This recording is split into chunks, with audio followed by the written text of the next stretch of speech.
Bonjour à tous et très heureuse de vous retrouver. Actualité particulièrement riche cette semaine et émission spéciale avec de nombreux reportages. Barack Obama, superstar des médias, serment devant l'Amérique et les caméras du monde entier. Comment les journalistes ont-ils vécu l'événement? Nous étions sur place, en coulisses, documents. Pékin Express le retour, les premières images, Jean-Luc Delarue qui cafouille en direct et la presse qui s'interroge. Laurence Ferrari, un livre sort sur elle le 28 janvier. On a rencontré l'auteur. Bruno Mazur balance, l'ex-présentateur du 20h publie Les journalistes à la niche, un livre sur les liaisons dangereuses entre médias et politiques. Mais tout de suite, les vœux de Nicolas Sarkozy à la presse. C'était hier matin, alors forcément nous y étions, mais côté coulisses, c'est une exclusivité plus claire. Laetitia Krupa.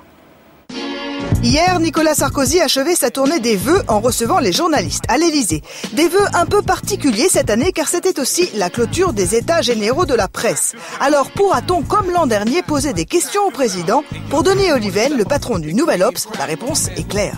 Vous savez d'abord qu'en France, déjà quand c'est une conférence de presse organisée, c'est à peine si on peut poser des questions par rapport aux États-Unis où il y a un dialogue. Nous, c'est pas comme ça que ça se passe chez nous. Mais ici, en plus, c'est pas prévu.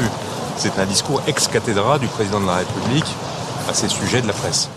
Problème pour les télés, toutes les caméras sont interdites dans la salle des fêtes. Nous apercevons Franck Louvrier, le conseiller en communication du président, et nous tentons notre chance. Monsieur Louvrier, on peut rentrer ou pas?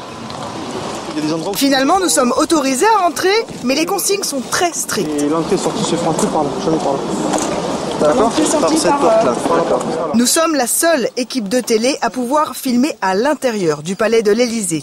Nous pénétrons dans la salle des fêtes. Certains invités, les plus matinaux sans doute, sont déjà installés au premier rang devant le pupitre présidentiel. Peu à peu, la salle se remplit. Il y a bien sûr des journalistes connus, parmi eux Guy Lagache, pressenti pour le 20h d'M6. Mais on rencontre surtout des patrons. Alexandre Bompard, directeur d'Europe 1, Jean-Pierre Elkabbach, encore président de Public Sénat, Arlette Chabot, directrice de l'Info de France 2, ou encore Jean-Claude Dacier, le grand patron de l'Info à TF1, accompagné de Laurence Ferrari. Tiens, on lui propose d'être mieux placé dans la salle. 3 places, on y va. Allez, moi je parte à midi. Ça fait rien. Monsieur Dacier, il est parti de l'autre côté parce qu'il est placé. Comment ça se passe? Ah non, personne n'est placé. Vous voyez, il n'y a pas de nom sur les chaises, mais bon. Vous avez une question pour le président cette année? Non. J'accompagne Jean-Claude Dacier, vous savez. Alors, placé ou pas, pour le savoir, on attrape au vol Franck Louvrier. C'est les gens ou pas?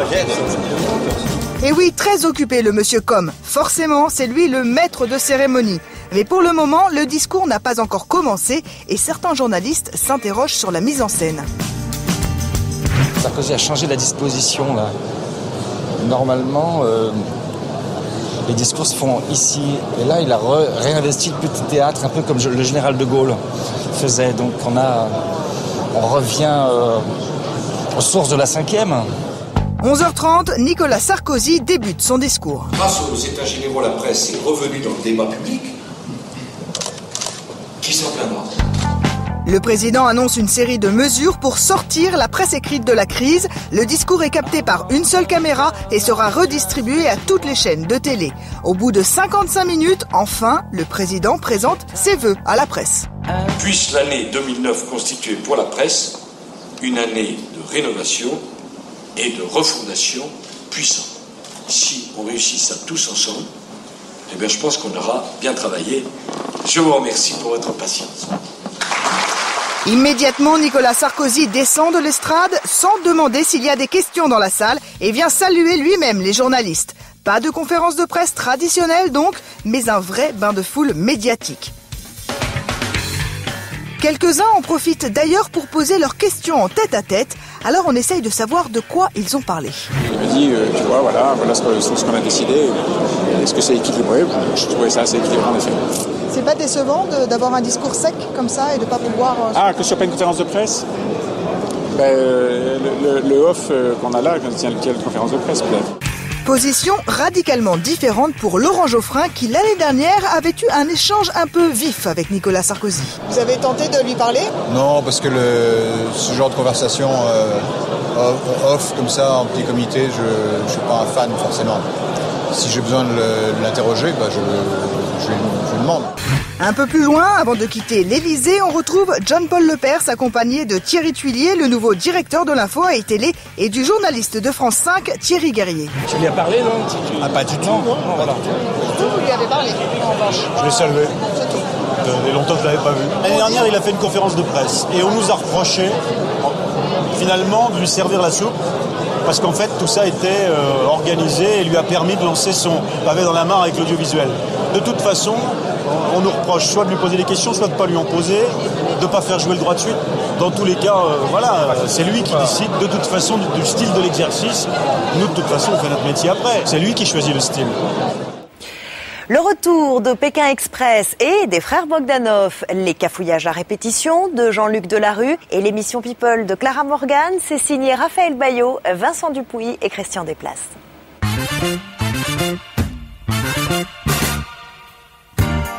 Les dernières nouvelles de la télé, c'est dans Telenovela, avec cette semaine pour commencer le retour de Pékin Express. La diffusion de Pékin Express, c'est pour dans quelques semaines sur M6. Et mardi, la chaîne nous dévoilait enfin les premiers secrets de cette nouvelle édition.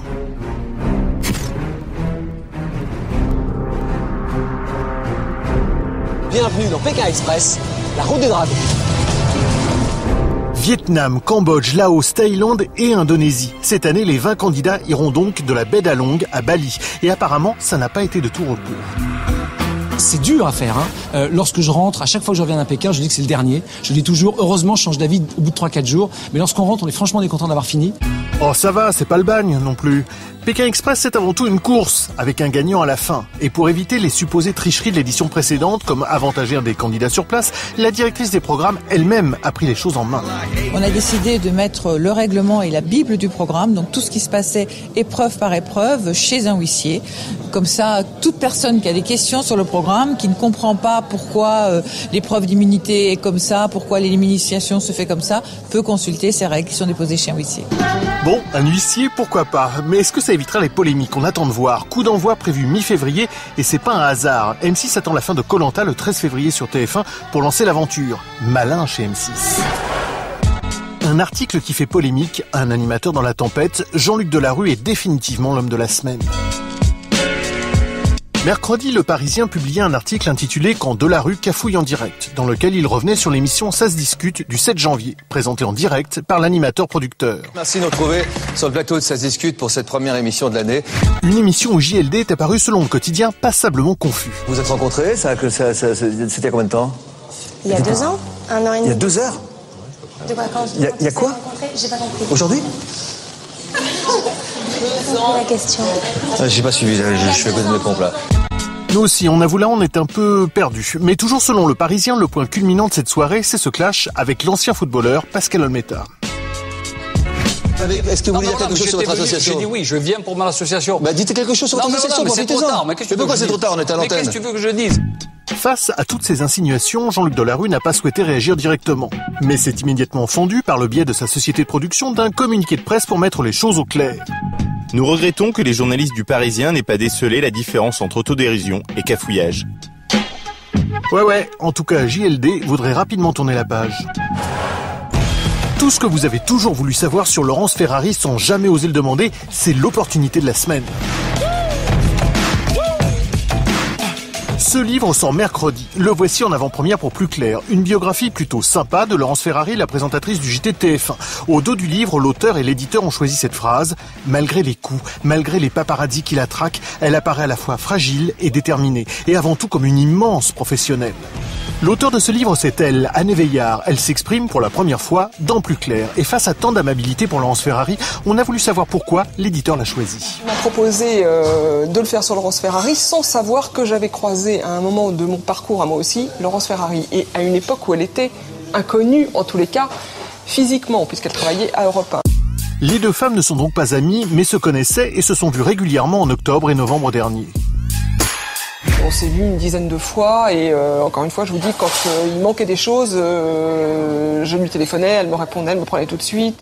Résultat, un livre de 214 pages à conseiller aux fans de Laurence Ferrari.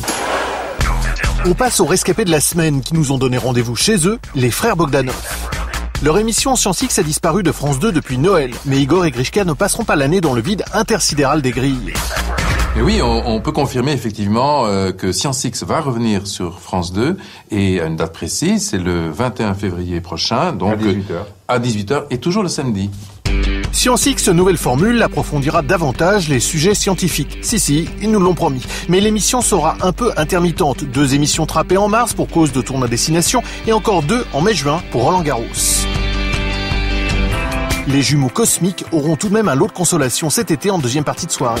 Nous allons tester donc cette nouvelle formule des rendez-vous des Science X pendant toute la période de l'été, pendant 8 ou 10 émissions, vers 22h15, 22h30 peut-être. Et en juillet, ils piloteront même une spéciale sur les premiers pas de l'homme sur la Lune, un grand pas pour les Bogda. Il y serait pas un peu pour quelque chose, votre pote Nicolas S? Non, pas du tout. Il y a un certain nombre de parrains symboliquement puissants et visionnaires qui, autour de nous ont aidés à installer ce programme. Mais à partir de là, le programme fait sa route légitimement ou pas. Avoir un rencard avec Clara Morgan, tous les soirs, un fantasme pour monsieur? Non, un programme télé sur Énergie 12. Avant Clara Morgan, c'était ça. Samedi soir, tard dans la nuit, en total crypté. Après 8 ans à la tête du journal du Hard sur Canal+, elle présente désormais Tellement People. Et ça se passe sur Énergie 12. Quand Énergie 12 vient vers moi et me propose des émissions qui me plaisent et qui font partie de ce que je suis aujourd'hui, ça m'a plu. Je leur ai dit oui, c'était pas un objectif en soi, mais c'est quelque chose qui me correspond bien, donc j'ai dit oui. Une émission, ça va vous étonner, sur l'actualité People. La presse People se vend beaucoup, donc on est autour de ça et puis j'essaie d'apporter les choses à moi, des choses un petit peu plus culture parfois. On essaie pas trop se brûler, mais on essaie. Culture, ça ressemble plutôt à 50 minutes inside sur TF1. Alors Clara aurait-elle envie de chipper sa place à Sandrine Quétier? Je ne veux pas prendre la place de Sandrine Quétier ni de personne. Trop mignonne et trop bonne camarade, Clara. Et pour finir ce telenovela, voici 45 secondes d'infos bonus. Lundi, Radio France célébrait la diversité, une initiative pas vraiment visible, ben oui, ça reste de la radio, mais ponctuée de nombreux débats et d'invités spéciaux, dont le rappeur Abdel Malik, au Fou du Roi chez Stéphane Bern, venu saluer l'initiative. Vaut mieux commencer par ça, et puis qu'il se passe quelque chose que de ne jamais rien faire et de seulement constater. Et quelque part, c'est un aveu d'impuissance, mais encore une fois, voir le mal, c'est le début de la guérison. Mardi, Christine Albanel présentait ses vœux à la presse, ses deuxièmes en tant que ministre de la Culture et de la Communication, après une année pas forcément facile à gérer. Réforme de la télévision publique oblige. Et visiblement, elle a l'air soulagée. Je reconnais que j'ai mis un peu de temps pour trouver mes marques. Après, j'ai eu le sentiment que je les ai trouvées, je me sens bien et je pense qu'en effet, la relation, je me sens soutenue en effet par le président de la République actuellement. Voilà, Telenovela, c'est fini pour cette semaine, mais gardez les yeux ouverts. Barack Obama qui prête serment à Washington. C'était mardi, diffusion planétaire pour une investiture spectaculaire, mais placée sous haute surveillance. Alors comment les journalistes ont-ils réussi à travailler dans ces conditions? Nous étions avec eux au cœur de l'événement, document signé Christelle Ploquin. Lundi, 20h, ambiance tendue à Washington. La ville a été placée par décret en état d'urgence. 9000 policiers, 10 000 militaires et déjà de nombreux barrages pour établir le périmètre sécurisé autour des lieux où tout va se jouer demain. J'ai rendez-vous avec la correspondante de Canal+ et d'ITélé, Laurence Haïm. Elle m'emmène tout en haut d'un immeuble sur un plateau télé au style un peu camping urbain. C'est d'ici qu'elle assure ses directs. Et quand il est minuit à Washington, il est 6h du matin à Paris, c'est le début du 6-10 sur iTélé. Laurence, quelle est l'ambiance ce matin dans la capitale américaine? Ce lundi soir, Barack Obama ainsi que sa femme ont assisté à 3 dîners, un en l'honneur de John McCain, un en l'honneur de Colin Powell. Mais Laurence Haïm n'est pas tout à fait seule ici. Non, Joe Biden. Alors dans quelques heures, Barack Obama se lèvera pour aller donc à sa journée d'investiture. C'est pas trop difficile l'exercice là avec le néo-zélandais qui fait son duplex juste à côté? Non, parce que j'ai pas le japonais à côté. Quand on a suivi une campagne américaine, en fait, on est habitué à ça. Là, c'est relativement calme par rapport à ce que j'ai connu déjà. 3 duplex plus tard, Laurence Haïm rentre dormir quelques heures, mais elle tient à alerter sa rédaction en France des difficultés qu'elle pourrait rencontrer demain pour rejoindre le Capitole. Il faut dire à Thierry qu'il y a des problèmes de sécurité terribles, alors j'espère que je pourrai passer. Mais c'est très important qu'il le sache, hein, parce que moi, si je peux pas passer, que je suis coincée, voilà, c'est la ville est... Ok, bye. Pour moi, direction le National Mall, entre le Capitole et la Maison Blanche. C'est là que 2 millions de personnes sont attendues demain. Mais ce soir, ce sont les chaînes d'infos américaines qui occupent le terrain. CNN évidemment, avec les stars de l'info Soledad O'Brien et Dan Lemon.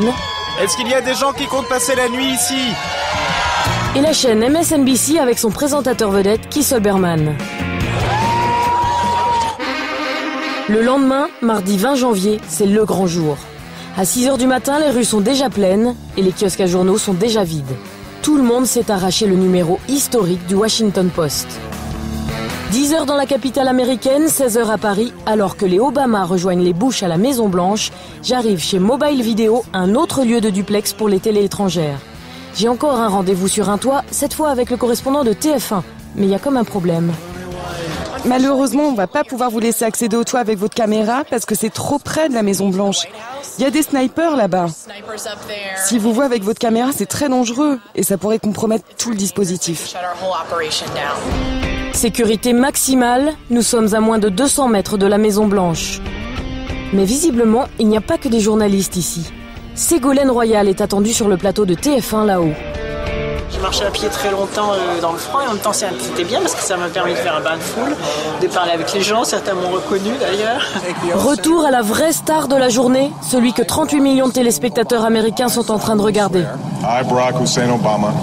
Celui qui va devenir, maintenant, à midi pile, le 44e président des États-Unis. So help you God. So help me God. Congratulations, Mr. President.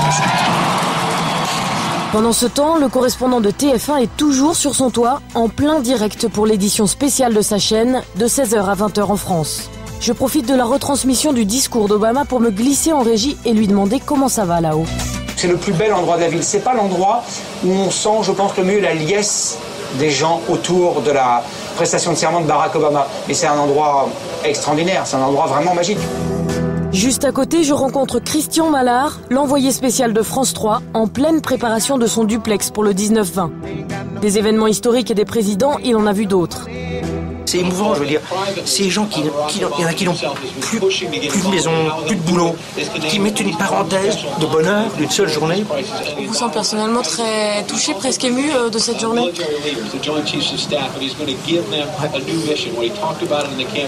Ce qui m'a le plus ému, c'est les pauvres. Noirs. Est-ce que c'est une émotion que vous allez transmettre dans votre plateau tout à l'heure ? J'aurai pas beaucoup de temps, mais je vais dire ce que j'ai ressenti un peu. Voilà. Merci. Merci beaucoup.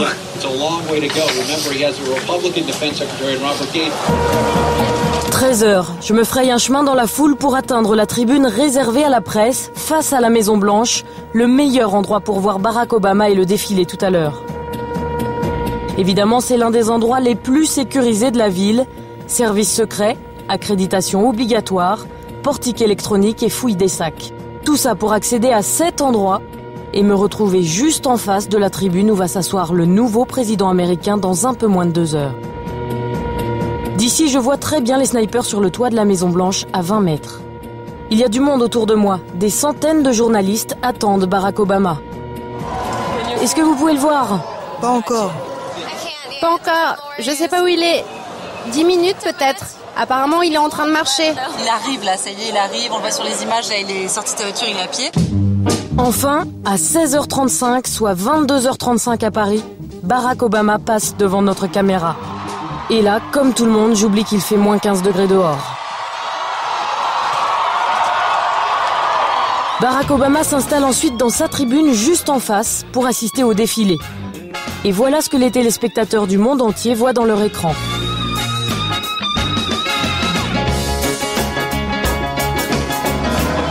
Autour de moi, les duplex s'enchaînent.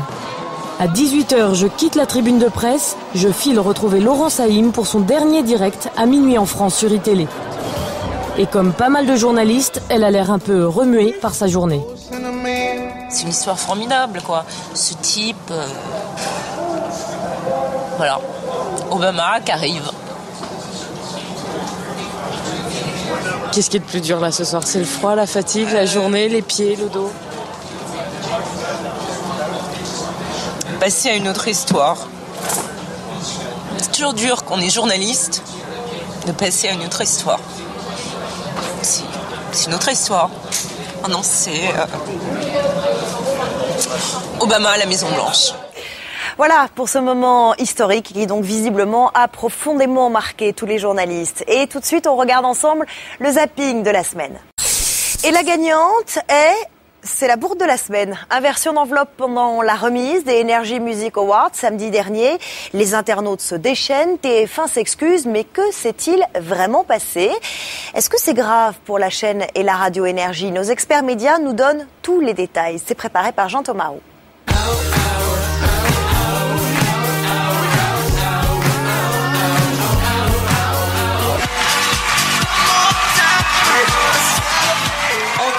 Du Midem, la cérémonie incontournable, le 10e anniversaire d'Energy Music Awards. L'Energy Music Awards, c'est une cérémonie de remise des prix toute bête, organisée par Énergie, avec beaucoup d'artistes Énergie.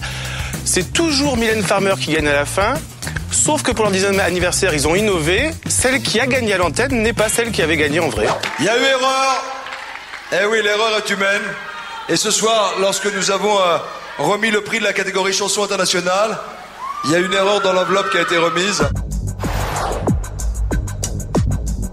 Pendant un titre, Nikos va voir le texte, il a 2 minutes pour se le mettre en bouche et il doit annoncer qu'il y a eu une inversion d'enveloppe et que Katy Perry, qui avait été annoncée vainqueur sur la chanson internationale de l'année, c'est mon premier award et fabuleux. En fait, elle n'a pas eu le prix et c'est Rihanna. Ce soir, lorsque nous avons remis le prix de la catégorie chanson internationale, il y a une erreur dans l'enveloppe qui a été remise. On n'a rien osé dire pendant toute l'émission, il a fallu qu'on griffonne très vite en coulisses un petit communiqué pour que Nikos Aliagas se raccroche aux branches à la toute fin de l'émission. Ce n'est pas Katy Perry qui a remporté le prix, mais c'est bien Rihanna avec sa chanson Disturbia, élue donc chanson internationale de l'année. Ce qui est assez frappant, c'est d'imaginer qu'une émission aussi produite, aussi énorme en termes de moyens, d'énergie déployée, arrive finalement à une erreur aussi énorme que celle-ci. Il faut quand même avoir une bête de direct pour réussir en quelques minutes comme ça à l'annoncer quasiment sans trembler. Vous savez, quand on fait une émission, il y a la programmation. Voilà, tout le monde ne peut pas être là. Pour avoir Britney Spears cette année, il fallait payer 350 000 €. Pour avoir Tina Turner, avec qui TF1 était en contact, il fallait payer au moins 400 000 €. C'était pas possible dans les budgets impartis. Énergie voulait pas payer, les maisons de disques non plus, le marché du disque est déprimé. Jennifer, Enrique Iglesias, Christophe Maé, bien d'autres encore. Énergie a perdu de sa force de marché. Le deal, en gros, c'était venez aux Energy Awards et puis on passera votre disque en ultra rotation sur Énergie. Eh bien ça ne séduit plus les stars du disque. TF1 va réduire le nombre de ces cases variétés, notamment celle du samedi soir, pour y mettre sans doute des fictions américaines. Cette année, les Energy Music ont moins rassemblé que l'année dernière, mais elles étaient en concurrence directe avec Patrick Sébastien sur France 2, dont on sait qu'il a fait généralement des bons scores, alors que l'année dernière, c'était contre du théâtre. Mais c'est la seule soirée où TF1 fait un carton plein sur les jeunes, 57% sur les 15-24 ans. La courbe d'audience de l'émission est ascendante pendant tout le show. Il y a un seul accident, lorsque Seal se met à chanter. Alors ça s'explique parce que lui, il est dans un univers un petit peu plus adulte. Il a essayé de créer un moment d'émotion dans un show qui était super flashy. Bon, les jeunes ont dû zapper à ce moment-là. Allez, on dégoupille ensemble. C'était kitsch. Du marketing. Rendez-nous les enfants du rock. Thank you. Raphaël Bayot, notre envoyé très spécial, ne quitte plus Nagui. Elle ne l'a pas lâché lors de la conférence de presse des Victoires de la musique. C'était jeudi soir.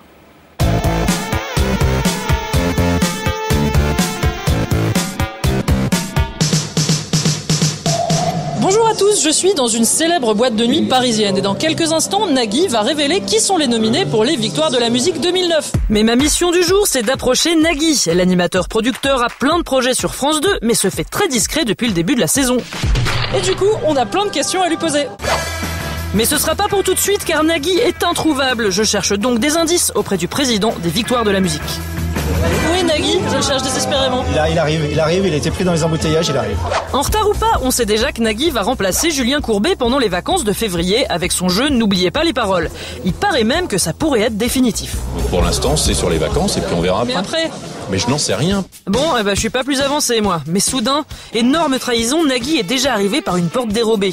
La conférence commence, et comment vous dire, les nominations, c'est long. Nous allons vous révéler la chanson originale de l'année. Voici la catégorie DVD musicale de l'année. Album de chansons variété de l'année.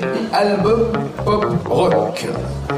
Heureusement, les révélations musicales des victoires 2009 étaient là pour jouer sur scène. Pratique pour glaner des infos sur Nagui. J'ai eu un scoop grâce au bébé brune. Il est cool, si tu veux savoir. Et Julien Doré m'a raconté une belle histoire sur Nagui. C'est juste la personne qui a fait en sorte que un de mes plus grands rêves d'ado se réalise, c'est-à-dire mettre les pieds sur le plateau de Taratata. C'est à peu près tout ce que je voulais faire dans ma vie. Waouh, c'est beau. Je sais pas, c'est comme un Père Noël. Nagui en Père Noël, c'est vrai qu'il donne de sa personne. Il fait du playback avec les bébés brunes. Danse façon Michael Jackson sur le hip-hop de Sefiu. Et joue même des maracas avec le groupe Moriarty. Mais c'est la fin de la conférence et hors de question de laisser Nagui s'éclipser une nouvelle fois. Je grimpe sur scène pour l'alpaguer immédiatement. Oh non, écoute.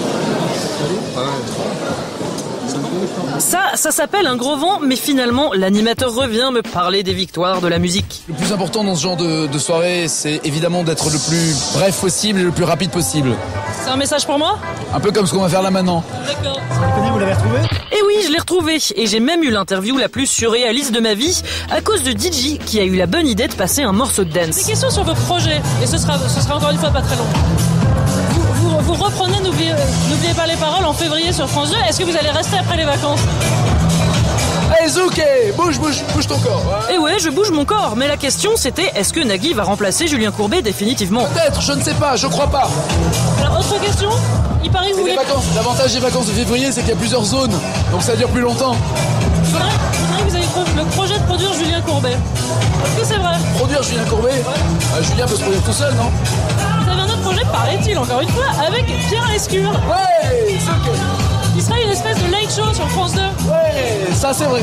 Et alors, c'en est où ce projet-là ? Ça y est, ça a été tourné. Ça, vous l'avez pas vu, ça s'est passé la semaine dernière. Non, c'est pas vrai. Je vous crois pas. Vous avez tourné un pilote ? Oui, on a tourné un pilote. Et c'était bien ? Super. Est-ce que France 2 est content ? Le meilleur pilote qu'on ait jamais fait. Alors, est-ce que France 2 va vous le prendre ? Ouais, Zouk. Une émission avec Pierre Lescure. Et bah voilà, je l'ai mon info. Et j'en ai même une de plus. Nagui a tourné hier le pilote d'un nouveau jeu top secret pour France 2, The Big Boss. À la semaine prochaine. Et la cérémonie des victoires de la musique, c'est le samedi 28 février sur France 2. Le matin, sur TF1, Julien Arnaud et Sandrine Quétier sont en train de gagner la bataille des audiences. Leur magazine, 10h le Mag, passe régulièrement devant celui de Sophie Davant sur France 2. Les coulisses et les secrets de fabrication de 10h le Mag avec Laetitia Krupa. Jeudi matin, rendez-vous au premier étage de la tour TF1 avec l'équipe de 10h le Mag, la nouvelle matinale de la chaîne. À 30 minutes du direct, les deux présentateurs, Sandrine Quétier et Julien Arnaud, jettent un dernier coup d'œil à la presse et se mettent dans le bain. Le café est chaud, il nous attend, on va pas tarder à commencer à s'en mettre plein les veines. Voilà, c'est ça, moi j'ai déjà attaqué, moi j'y suis depuis 7 heures. Ça, ouais, voilà. Depuis le lancement de l'émission le 6 novembre, le duo s'est rodé. Sandrine et Julien, c'est même devenu un vrai petit couple cathodique. Les étiquettes dans le dos, c'est ouais, voilà, on fait nous-mêmes. L'autre jour, elle m'a mis les boutons de la chemise, donc on se prend des menus services comme ça, des petites choses. Et ce duo plaît surtout aux ménagères. Tous les matins, elles sont 200 000 en moyenne devant TF1. Et depuis lundi, les audiences de 10h le Mag ont dépassé plusieurs fois celles de C'est au programme, l'émission concurrente de France 2, installée depuis 10 ans. Qui me fait, moi, évidemment, très plaisir. On est en train de traverser la rédaction. On se rend compte que ce qui marche, entre guillemets, le mieux, c'est quand on colle le plus à l'actualité possible. Direction le plateau. On croise l'invité, Catherine Laborde. Normal, c'est jour d'alerte météo. Oui, ça va. Très bien, je vais me faire coiffer un peu. Ok. Je serai plus réveillée tout à l'heure. C'est un peu tôt. Tu vas te faire coiffer, toi aussi ? Ouais. 10h, petit tour en régie. La régie 3, la même que pour les JT de 13h et 20h. Donc voilà, ici aussi, c'est le calme avant la tempête. Vous voulez venir voir le plateau ? Allez, go. Répétition, c'est ça On va le mettre dans 5 minutes. Voilà, notre producteur qui se cachait. Oui, je t'ai caché. Et alors, il était en conversation avec John Travolta, apparemment. Donc, alors, il vient quand, John ? John arrive demain. C'est vrai ? D'accord. Voilà, Guillaume Lacroix. On peut se voir 2 secondes sur les textes ? Ouais, allez, on y va. Salut à toutes et à tous. Bonjour.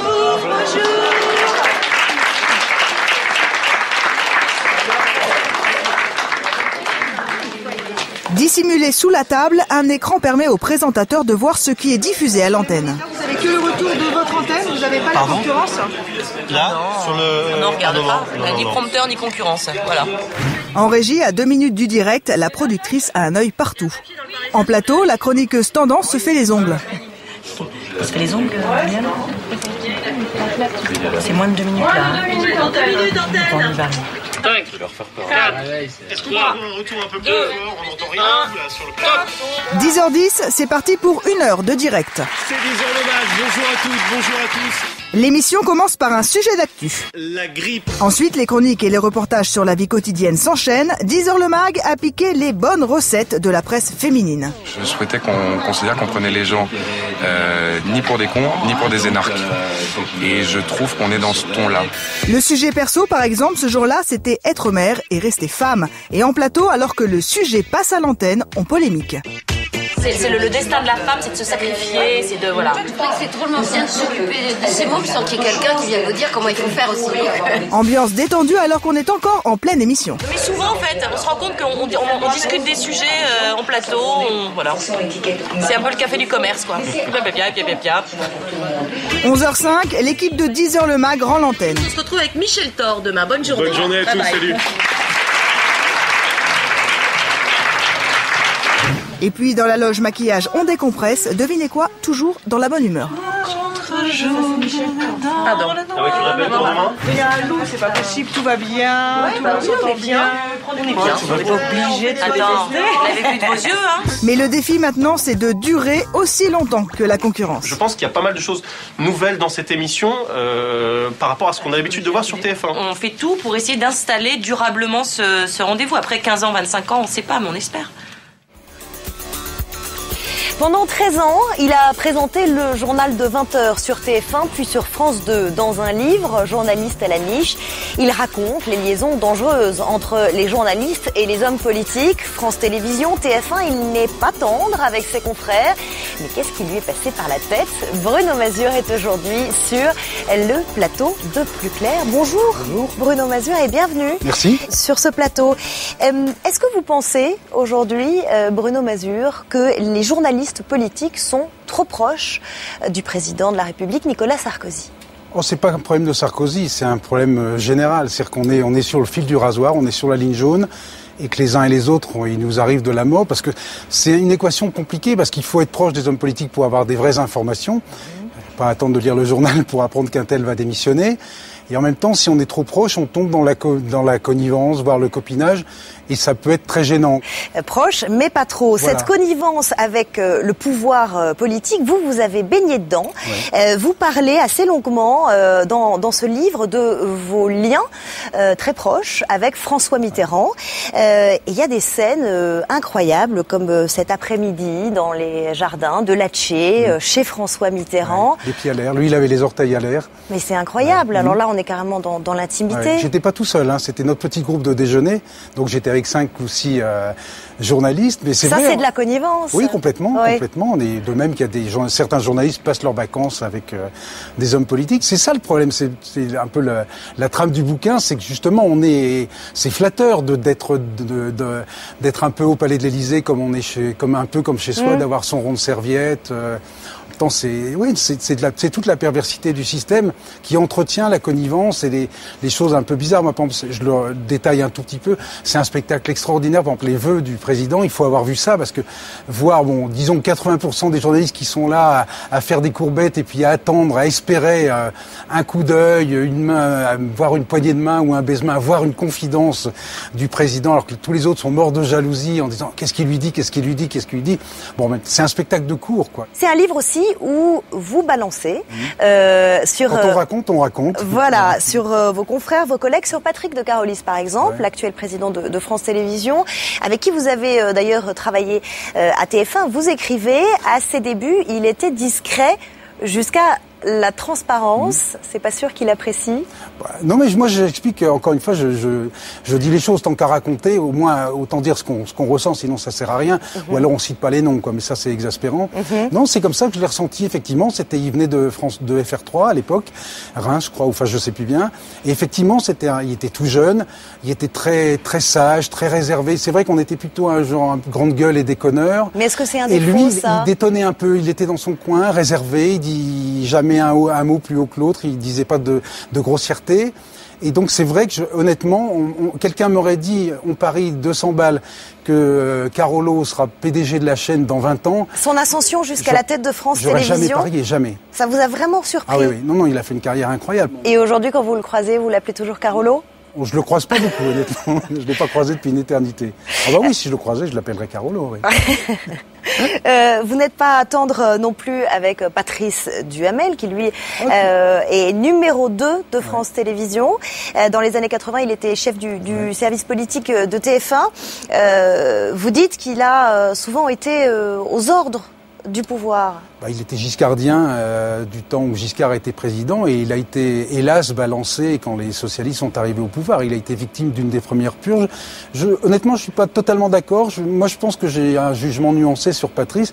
Bon, je raconte tous ces épisodes-là, mais je raconte. Moi, j'ai de l'estime pour lui. D'abord, il m'a engagé. Donc, il savait très bien, quand il m'a engagé, que j'étais pas un giscardien militant. C'était en 75-76. Et donc, c'était pas courageux, mais c'était sympa de sa part. Comme quoi, il faisait pas... Le service politique n'était pas un conglomérat de petits jeunes giscardiens. Mais au fond, est-ce que vous reprochez pas à Patrick de Carolis et à Patrice Duhamel de vous avoir oublié, vous, Bruno Mazur, depuis que eux sont à la tête de France Télévisions? C'est une ligne dans le livre. Non, mais c'est vrai. Vous le racontez quand même. Oui, je me suis pas non plus, j'ai pas fait de harcèlement. Je leur ai pas envoyé 10 fax, j'ai pas appelé 10 fois, j'ai pas pris rendez-vous avec le secrétariat, etc. Mais vous leur avez dit que vous étiez disponible. Oh, ça aurait été sympa, oui. Mais honnêtement, il faut toujours être honnête. D'abord avec soi-même. Honnêtement, j'avais pas d'idée géniale d'émission à leur proposer. Donc, si j'étais allé les voir, quelque part, peut-être que je leur aurais fait perdre leur temps, parce que bon, mais vous leur reprochez quand même de pas vous avoir rappelé. Oui, ça aurait été sympa, quoi. Vous avez d'autres têtes de Turcs dans le livre. Jean-Pierre Pernaut, vous dites que si on lui a proposé le Trésor à lui, c'est que vous l'avez refusé. C'est ce que vous racontez. Oui, on me l'a proposé, effectivement, et après, comme j'ai dit non, parce que j'avais envie de rester journaliste politique. C'est vraiment ma drogue, la politique, donc j'adore ça. Je le sentais pas, et puis voilà. Et donc c'est vrai que du coup on lui a proposé à lui, et puis donc il me doit toute sa carrière. Bon, en tout cas, lui, il dit de vous que vous n'étiez pas très bosseur. Là, on peut tout dire de moi. J'ai beaucoup de défauts, mais là, il a tapé à côté parce qu'au contraire, j'ai un côté un peu tâcheron. Je suis besogneux, je suis un anxieux. Donc au contraire, il y a 200 personnes qui peuvent témoigner que je commençais à écrire mon journal à 4h de l'après-midi quand les autres s'y mettent à 7h du soir. Non, au contraire, c'est l'inverse. Je suis un traqueur et je nais dans mes dépêches depuis le matin et j'écrivais vraiment mon journal. J'avais pas de nègre comme certains. Vous pensez à qui ? Poivre, il se faisait aider. Ça, c'est de notoriété publique. Il y avait quelqu'un qui lui écrivait notamment les brèves. Patrick Poivre d'Arvor. Oui, il se réservait les lancements importants ou qui l'intéressaient, style Obama, etc. Puis tout le reste, une petite vieille qui s'est fait assassiner en sortant de chez elle, c'était le genre d'information qui l'intéressait modérément. Donc il y avait quelqu'un ou quelqu'une qui... Et jusqu'au dernier moment, jusqu'à son départ, ça se passait comme ça ? Je me lève pas tous les matins en téléphonant à des copains à TF1 en disant alors Poivre, il a toujours le poil dans la main. Mais c'est vrai. Non, en même temps, je comprends quand on est une équipe avec soi, il a raison d'en profiter. Quand on lit ce livre, Bruno Mazur, journaliste à la niche, quand on voit à quel point les journalistes politiques ont du mal à rester indépendants, à garder leur distance avec le pouvoir politique, on se dit que ça ne changera jamais. C'est pour ça que dans le titre, journaliste à la niche, il y a un point d'interrogation qui est très important parce que je dis pas du tout que tous les journalistes sont d'aimables roquets qui vont à la gamelle dès qu'on leur ordonne d'aller à la gamelle. Il y a des gens très courageux, je les cite, mais il y a aussi des gens très frileux. Je parle beaucoup de la hiérarchie. Dans les journalistes de base, comme on dit de façon un peu péjorative, il y a beaucoup de gens qui font très bien leur travail et qui essaient de travailler le mieux possible vraiment et qui ont un vrai esprit d'indépendance. C'est vrai que plus on monte dans la hiérarchie, plus les gens, et c'est normal parce que les gens sont pas suicidaires, sont un peu plus frileux, un peu plus attentifs au frôlement de sourcils des ministres ou des premiers ministres ou des chefs d'État. Voilà. Merci beaucoup. Merci en tout cas, Bruno Maziot, d'être venu nous parler de ce livre, Journaliste à la niche, de Pompidou à Sarkozy. American Idol, retour gagnant, audience fracassante, nouveau jury, séquence déjà culte. Regardez, Christophe Beaugrand avec Adrien Roard.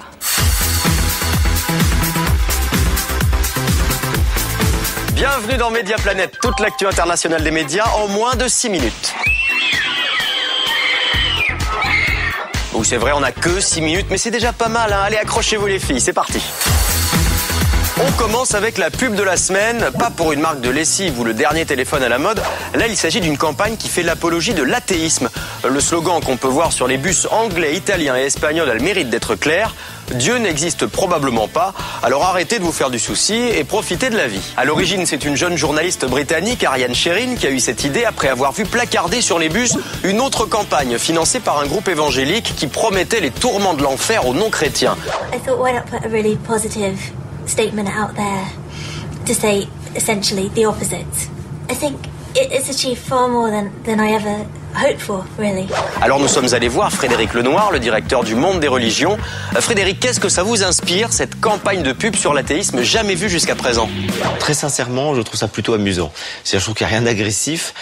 Ça se veut une sorte de de réponse à ces campagnes prosélytes qui sont souvent assez agressives. Ce qui est intéressant, c'est que c'est quand même la première fois que l'Union des rationalistes ou l'Union des athées, qui sont des toutes petites associations qui existent un peu partout en Europe, se mobilisent de cette manière-là, aussi visible.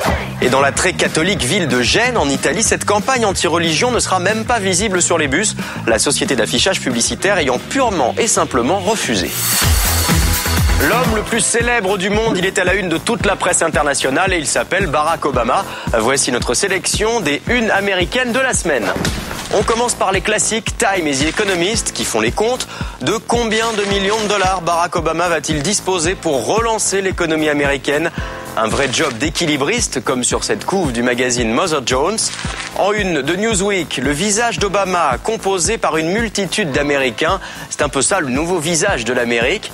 Et puis dans la famille Obama, il n'y a pas que Barack, il y a aussi Michelle. Du coup, vous pouvez choisir votre couverture préférée pour le magazine Essence. Soit monsieur, soit madame. Et toujours Michelle Obama en une de Black Air Magazine qui se targue d'être le magazine numéro 1 des cheveux noirs. Oui, ça existe.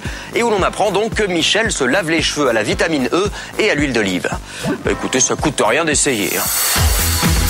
Et puisque Barack Obama est désormais président, les sosies officiels se bousculent au portillon. Quasiment tous les pays du monde ont trouvé leur sosie du nouveau président. Voici donc notre top 3 des vrais faux Barack Obama vus sur les télés du monde. En numéro 3, le Barack Obama cubain. Il s'appelle Gerardo et il est comédien et grâce à sa ressemblance, il devient enfin célèbre chez lui. En numéro 2, ce jeune Indonésien, Ilham Anas. Depuis l'élection d'Obama, il croule sous les propositions de contrats publicitaires.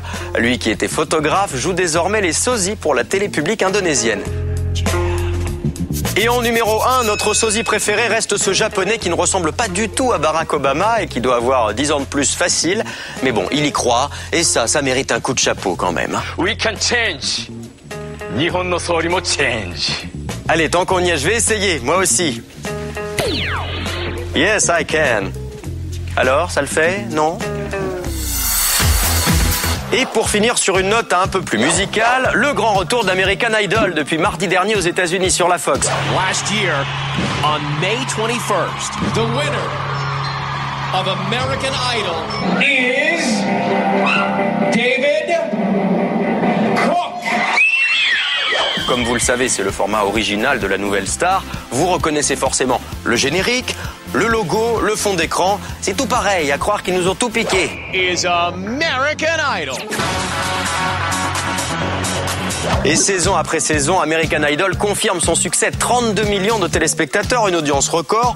Dans tous les sondages, c'est l'émission préférée des Américains, avec, comme d'habitude, des chanteurs formidables. Three little birds sat on my window and they told me I don't need to worry. Summer came like cinnamon, so sweet. Mais aussi un bon paquet de casseroles. Oh, the raindrops in the sky tonight. Brad and Nelly fought a deadly races, going nowhere.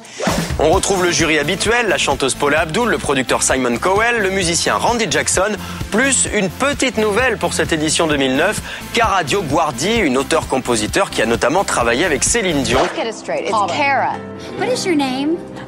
Do you like being called Kara or Kara? It depends. Quant à l'animateur Ryan Seacrest, il s'est particulièrement distingué cette année en voulant taper dans la main ce qu'on appelle un high five d'un candidat aveugle. Résultat, ça a donné un gros vent. As you should be. Well, I'm giving you a high five. Congratulations, there it is. Bien joué Ryan, hein. Allez, à la semaine prochaine dans Média Planète. Là, je suis pressé, j'ai un casting. All by myself anymore. Oh no, definitely no. Non.